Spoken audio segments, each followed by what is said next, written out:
Hello everyone, Preeti's diary অফিসিয়ালের নতুন একটি ব্লগে তোমাদের সকলকে জানাই অনেক অনেক ওয়েলকাম। তোমরা সবাই কেমন আছো বলো? আশা করি খুব ভালো আছো। আমিও খুব ভালো আছি। আজকে আমি তোমাদের সাথে শেয়ার করে নেব রং খেলার দিন বা হোলির দিন আমরা কি করলাম, কেমন রং খেললাম, সব কিছু তোমাদের সাথে শেয়ার করে নেব।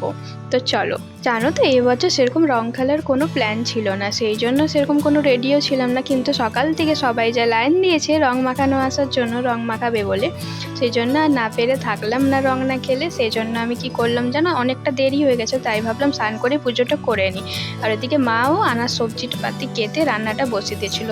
দুজনের কাজ গুছিয়ে নিচ্ছিলাম যাতে ভালো করে পরে খেলতে পারি, কারণ রং খেলতে বেরিয়ে পড়লে খেলতে খেলতে প্রায় দুপুর হয়ে যাবে, তখন এসে রান্না করাও সম্ভব নয় আর স্নান করে পুজো দেওয়াও সম্ভব নয়, সেই জন্য দেরি হয়ে যাবে অনেকটা। সেই জন্য আগেই আমরা কাজ গুছিয়ে নিয়েছিলাম, কিন্তু আমার পুজো হয়নি, কিন্তু অলরেডি সবাই রং মাখাতে চলে এসেছে।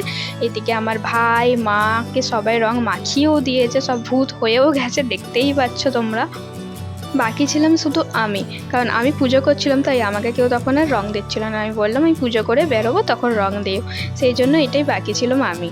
এই জন্য দেখো আমি পুজো করে নিয়েছি, তারপর ভালো করে তেল মেখে সব কিছু করে খাওয়া দাওয়া, সকাল থেকে খাওয়া হয়নি তো পুজো করে খেয়ে তেল মেখে ভালো করে বেরিয়েছিলাম। ততক্ষণে দেখো সবাই যে আমাকেও ভূত বানিয়ে দিয়েছে বেরোনোর সাথে সাথে। এটা অনেকক্ষণ পরের একটা ভিডিও, তখনকে অলরেডি দেখতেই পাচ্ছ আমার অবস্থা কি হয়েছে। চারিপাশে দেখো সবাইকে তুমি, এই যে এটা আমি মাকেও দেখছো, পুরো আমি মা একই হয়ে গেছি।